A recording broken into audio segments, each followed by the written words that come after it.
Armand Jordan, and I'll be presenting to you today about an introduction to artificial intelligence and how it's being used in our world. So a brief overview of what I'll be talking about today: AI, machine learning, deep learning, neural networks, how AI is trained, challenges that we have come across with AI, and use cases in social good. So firstly, what is artificial intelligence? A lot of people think artificial intelligence is a lot of people associate artificial intelligence with deep learning. However, deep learning is only one specific component of what it is.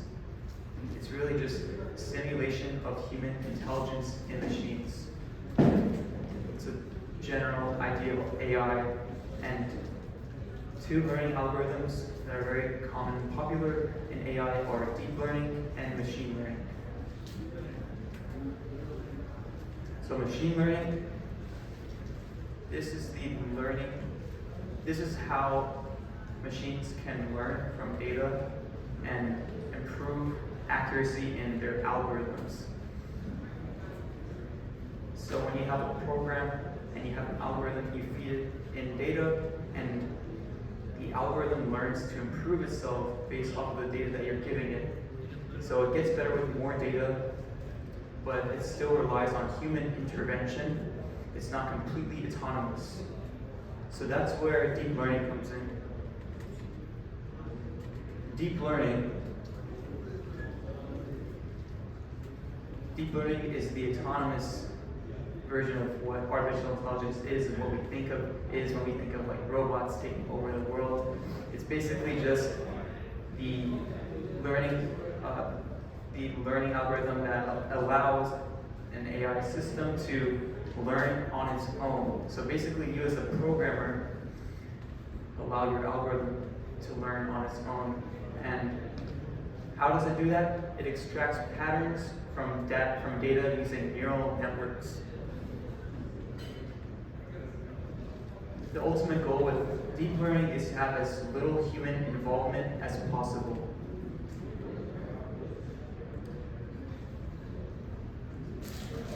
So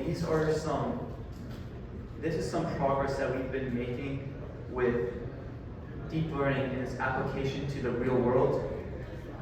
For example, image recognition, object detection, language translation, speech recognition, handwritten transcription, text generation, medical diagnosis, like figuring out signs that,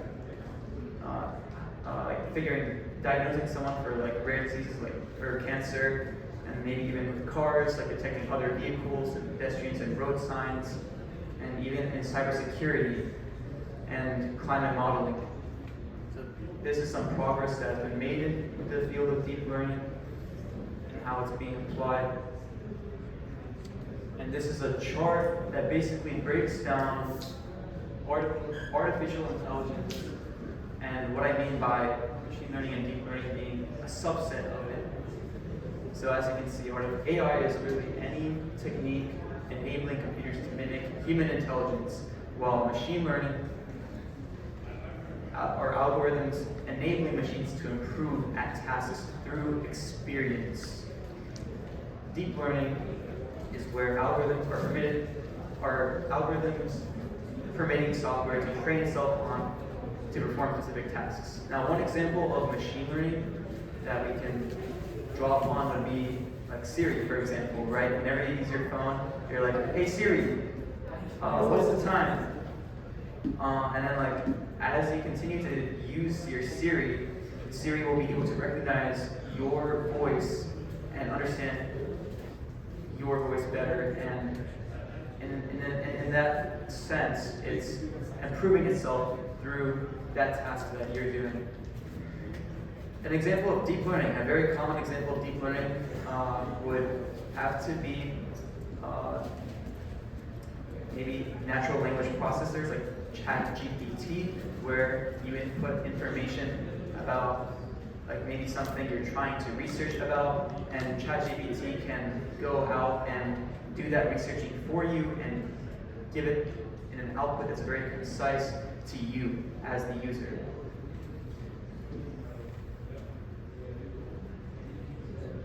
So many of you may be interested in using AI in a project. Some technologies that you can use for deep learning would be TensorFlow, which is a library developed by Google, and PyTorch, which is a library that is developed by Facebook. They are both pretty strong libraries that you can use, and there are a couple little differences. I believe that PyTorch is better to use for Python, while TensorFlow may be better for other languages like JavaScript. But yeah, you can go onto their websites as well and research that. And this is what I mean by these are some pictures displaying the difference really between machine learning and deep learning. In the top left corner, you see at the top we have machine learning, and you're given an input, and you as a programmer need to program your algorithm to do feature extraction, to basically use the inputs that you like to be provided to the algorithm and extract features from them to then give you an output. However, with deep learning, it's more autonomous in the sense that you don't need that programmer to help with the algorithm and extracting features. It's more in the sense you give the input is given, and then it is output because the deep learning is able to autonomously extract things on its own. In the bottom right, you see a graph showing the difference between performance of deep learning and other learning algorithms that are older, such as machine learning and other algorithms. And you can see that the more amount of data we're given into the system using deep learning, the more efficient the performance becomes. So that is a testament to the power of deep learning.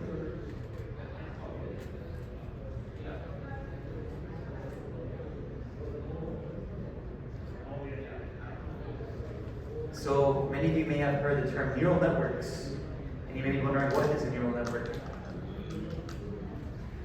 Well, I'll try and explain it to you. Neural networks are computational units that are used to extract useful patterns from data with as little human involvement as possible.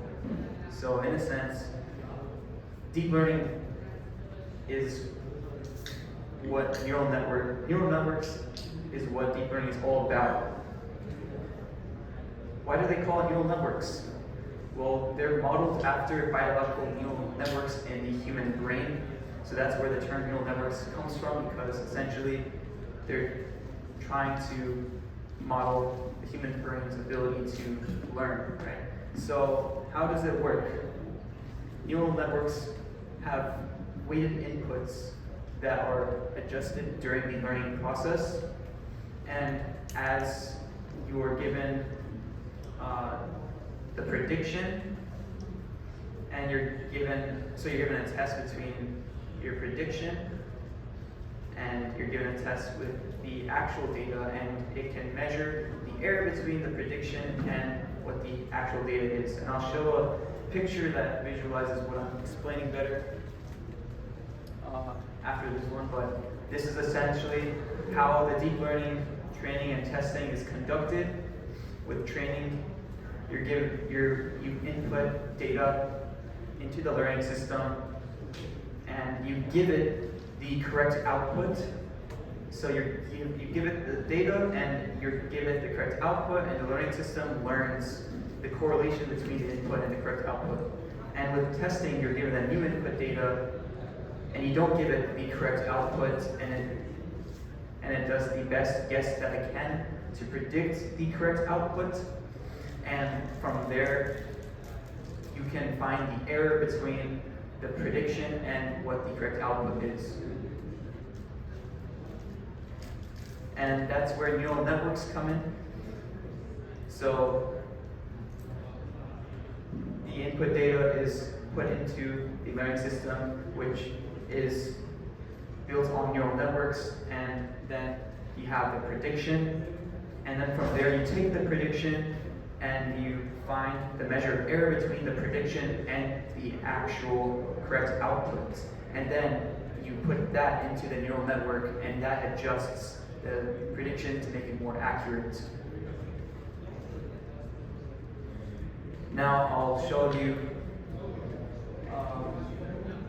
This is a slide detailing the learning stages of deep learning. So at the very top you can see supervised learning. So there's absolutely no machine involved. Augmented supervised learning, meaning human and machine having an equal amount of intervention, and semi-supervised learning being the machine is doing most of the work while the human is helping with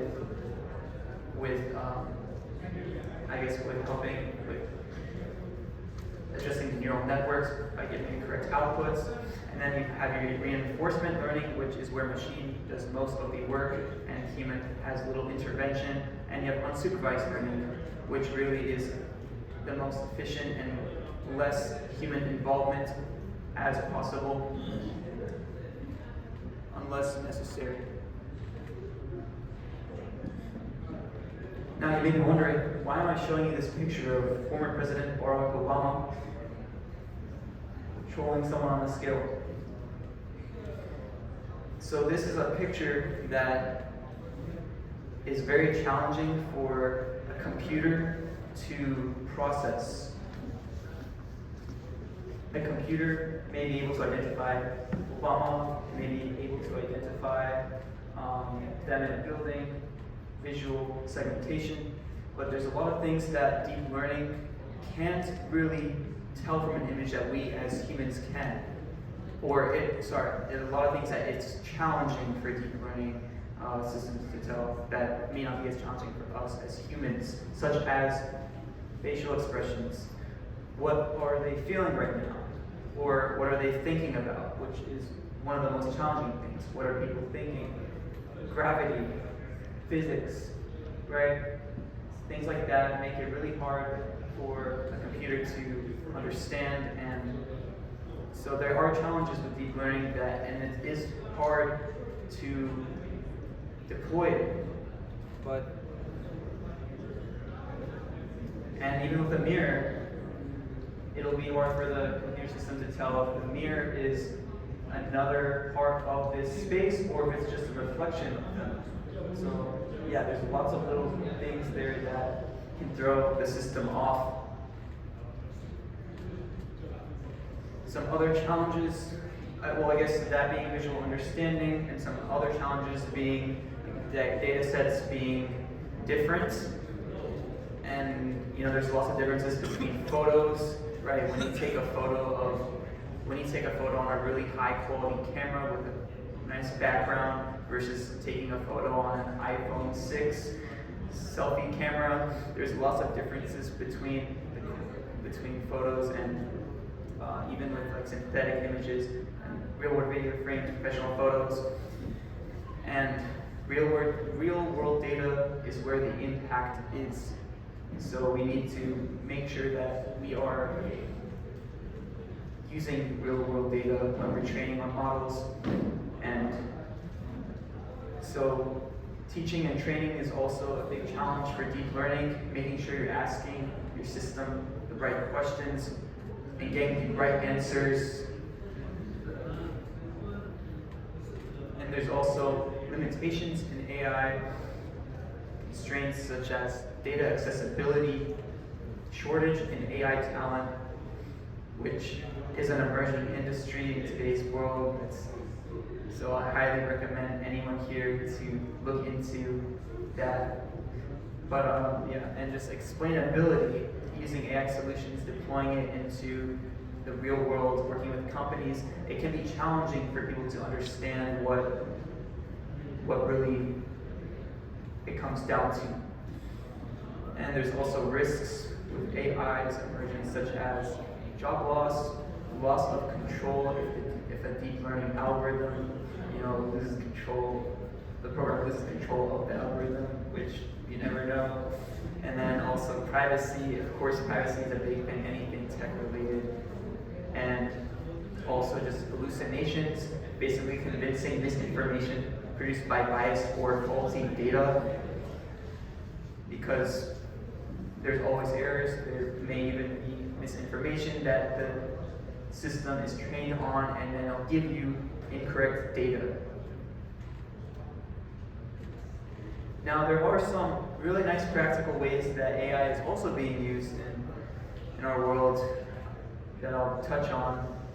And for example, Rainforest Connection is using Google's TensorFlow in conservancy efforts, able to detect illegal logging in vulnerable forest areas by analyzing audio sensor data.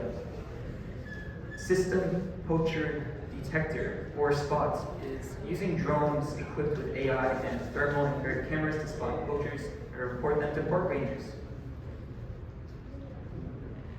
Effective and Autism Glass Project is a project involving the use of AI to automate the recognition of emotions and to provide social cues. And this project helps individuals along the autism spectrum interact in social environments.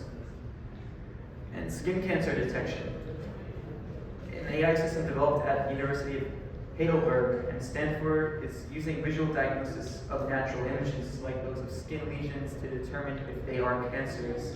And it outperformed professional dermatologists. So AI is really powerful, and these examples that I'm sharing really attest to its power and how it could be used for socially good reasons to make an impact in our world and solve some of our world's biggest problems.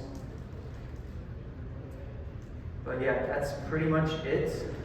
On the topic of social good and AI, I run a club called Tech for Good. If you're interested in working on a project related to technology or social good, that's what we do. And so you can scan this QR code to join our community. So thank you for listening to me today, and I hope you guys have a good rest of your evening. It's been an honor. These are my sources. Thank you.